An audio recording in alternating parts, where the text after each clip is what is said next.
تو یہ آپ دیکھ سکتے ہیں کہ کس قدر محبت کرتے تھے ہمارے نبی اپنے چچا سے، اور ابو طالب بھی ہمارے نبی صلی اللہ علیہ وآلہ وسلم سے اپنے بھتیجے سے بے حد محبت کرتے تھے۔ پھر وقت گزرتا گیا اور جب آپ صلی اللہ علیہ وآلہ وسلم تھوڑے بڑے ہوئے، بالغ ہوئے، تو آپ نے دیکھا کہ ابو طالب جو تھے وہ شدید خشک سالی کے بعد مالی طور پر جدوجہد کر رہے تھے۔ تو محمد صلی اللہ علیہ وآلہ وسلم نے ابو طالب کے بچوں میں سے ایک کی ذمہ داری سنبھالنے کا فیصلہ کیا۔ انہوں نے عباس کو بھی ایسا کرنے پر راضی کیا۔ انہوں نے اس معاملے پر ابو طالب سے بات کی۔ انہوں نے کہا کہ ان کے پسندیدہ بچے عقیل کو ان کے پاس چھوڑ دیا جائے، یعنی عقیل جو تھے نا ابو طالب کے بیٹے، وہ ابو طالب نے کہا کہ ان کی ذمہ داری میں خود اٹھا لوں گا۔ عباس نے جعفر کا انتخاب کیا جو کہ امام علی کے بھائی تھے، اور محمد صلی اللہ علیہ وآلہ وسلم نے انتخاب کیا امام علی علیہ السلام کا۔ اب اگر بات کی جائے آپ صلی اللہ علیہ وآلہ وسلم کی حفاظت کرنا، تو بنو ہاشم کے رہنما کے طور پر ابو طالب نے محمد صلی اللہ علیہ وآلہ وسلم کے محافظ کے طور پر کام کیا۔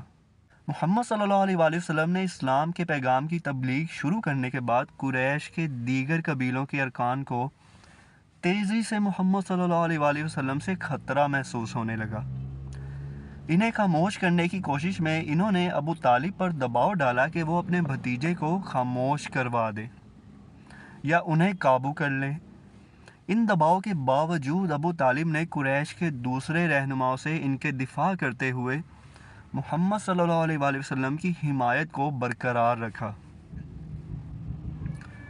قریش کے قائدین نے کئی بار ابو طالب سے براہ راست مقابلہ کیا، ابو طالب نے ان کو ختم کر دیا۔ اب یہ ایک مووی کا آپ سین بھی دیکھ رہے ہوں گے، اس میں فلمایا گیا ہے کہ آپ صلی اللہ علیہ وآلہ وسلم کو بارہا قتل کرنے کی کوشش کی گئی، تو ابو طالب جو تھے انہوں نے ہمیشہ آگے بڑھ کر آپ کی حفاظت فرمائی۔ محمد صلی اللہ علیہ وآلہ وسلم اور ابو طالب پر، یا آپ کہیں کہ بنو ہاشم پر، ایک بہت ہی دردناک وقت آیا تھا جب قریش نے کیا کیا کہ دوسرے قبائل کی حمایت حاصل کی تاکہ بنو ہاشم کے جو لوگ ہیں ان کے افراد کے ساتھ تجارت یا شادی کا بائیکاٹ کیا جا سکے۔ یہ بائیکاٹ محمد صلی اللہ علیہ وآلہ وسلم کی پہلی وحی کے 7 سال بعد شروع ہوا اور 3 سال تک جاری رہا۔ کیا آپ اندازہ لگا سکتے ہیں کہ 3 سال بہت وقت ہوتا ہے، 3 دن نہیں، 3 مہینے نہیں، 3 سال۔ مقصد یہ تھا کہ ہاشمیوں پر دباؤ ڈالا جائے اور یہاں تک کہ انہیں بھوکا مارا جائے، معاذ اللہ۔ یہ اس قدر مشکل وقت جو ہے نا، آپ دیکھیں کہ شروع کے مسلمانوں نے ہمارے نبی صلی اللہ علیہ وآلہ وسلم کے ساتھ کتنا مشکل وقت دیکھا ہے۔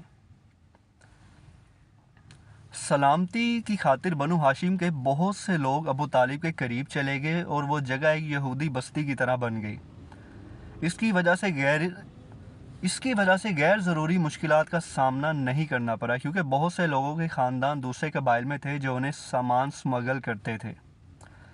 ابو طالب کے بھائی یہ جو ابو لہب تھا نا، یہ بڑا خبیث تھا۔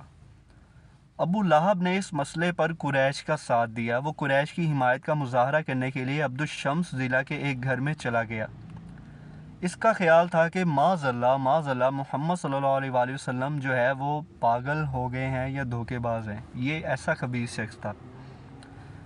محمد صلی اللہ علیہ وآلہ وسلم کی حفاظت نے ابو طالب اور بنو ہاشم پر کافی دباؤ ڈالا، یہاں تک کہ ایک موقع پر ابو طالب نے محمد صلی اللہ علیہ وآلہ وسلم سے کہا کہ مجھے اور اپنے آپ کو بچاؤ اور مجھ پر اس سے زیادہ بوجھ نہ ڈالو جتنا میں برداشت نہیں کر سکتا۔ اس پر ہمارے نبی صلی اللہ علیہ وآلہ وسلم نے جواب دیا، اے چچا، خدا کی قسم اگر وہ میرے داہنے ہاتھ میں سورج اور بائیں ہاتھ میں چاند رکھ دیں کہ میں اس وجہ سے انکار کر دوں، تب تک میں ایسا نہیں کروں گا جب تک کہ خدا اس کی تصدیق نہ کر دے۔ اپنے بھتیجے کے جذبات کو دیکھ کر ابو طالب نے جواب دیا کہ بھتیجے جاؤ اور جو چاہو کہہ دو، خدا کی قسم میں تمہیں کسی وجہ سے ہرگز ان کے حوالے نہیں کروں گا۔ اس لیے ہم ابو طالب کو ابو طالب علیہ السلام کہتے ہیں، کیونکہ آپ نے ہمارے نبی صلی اللہ علیہ وآلہ وسلم کا اس قدر ساتھ دیا ہے کہ اتنا کسی نے نہیں دیا، اور آپ کا ساتھ بھی انہوں نے اس مشکل وقت میں دیا ہے جبکہ بہت سارے لوگ جو ہیں وہ نہیں کر سکتے تھے جو کام ابو طالب نے کیا۔ خیر ابو طالب جو تھے وہ 619 عیسوی کے لگ بھگ 80 سال سے زیادہ کی عمر میں محمد صلی اللہ علیہ وآلہ وسلم کے مشن کے آغاز کے تقریباً 10 سال کے بعد انتقال کر گئے۔ اس سال کو محمد صلی اللہ علیہ وآلہ وسلم کے لیے غم کا سال کہا جاتا ہے، کیونکہ نہ صرف ان کے چچا ابو طالب بلکہ ان کی اہلیہ ختیجہ بنت خویلد بھی ابو طالب کے 1 مہینے کے اندر انتقال کر گئی۔ اس سال کو غم کا سال کہا جاتا ہے کیونکہ آپ صلی اللہ علیہ وآلہ وسلم کے چچا اور آپ کی بیوی ختیجہ سلام اللہ علیہا بھی ابو طالب کے 1 مہینے کے اندر انتقال کر گئی۔ ابو طالب کے بھائی اور جانشین خاندان کے سردار یعنی ابو لہب نے اس کی حفاظت نہیں کی، اس نے آپ کی حفاظت نہیں کی کیونکہ وہ ظاہر سی بات ہے دشمن تھا۔ اس لیے آپ صلی اللہ علیہ وآلہ وسلم اور آپ کے ماننے والوں کو ناقابل یقین ظلم و ستم کا سامنا کرنا پڑا۔ اب آپ دیکھیں جب تک چچا زندہ تھے تو کسی کی جرت نہیں تھی کہ وہ آپ کی طرف نگاہ بھی اٹھا سکتا تھا، لیکن ان کی موت کے بعد لوگ اپنی اوقات پر اتر آئے تھے۔ محمد صلی اللہ علیہ وآلہ وسلم کا حوالہ دیتے ہوئے کہا گیا کہ خدا کی قسم قریش نے مجھے اتنا نقصان نہیں پہنچایا جتنا ابو طالب کی موت کے بعد۔ تو یہ سن سکتے ہیں آپ کہ آپ کس قدر غمگین تھے۔ دیکھیں جب ایک شخص آپ کے پیچھے موجود ہوتا ہے نا، جو کہ آپ کے والد کی طرح تھے ابو طالب، اور ہمیشہ انہوں نے آپ کا ساتھ دیا، ہر مشکل میں آپ کے ساتھ کھڑے رہے، اور پھر جب وہ اس دنیا سے چلے گئے تو آپ نے فرمایا کہ خدا کی قسم قریش نے مجھے اتنا نقصان نہیں پہنچایا جتنا ابو طالب کی موت نے مجھے پہنچایا ہے۔ قریش کے ظلم و ستم سے بچنے کے لیے مسلمان حبشہ اور پھر مدینہ منتقل ہو گئے۔ ابو طالب کی جب موت کا وقت آیا تھا تو ہمارے نبی صلی اللہ علیہ وآلہ وسلم ان کے پاس موجود تھے، تو آپ اپنے چچا سے کہتے رہے کہ چچا آپ اسلام قبول کر لیں، کلمہ پڑھ لیں، میں اللہ کے ہاں آپ کی سفارش کروں گا۔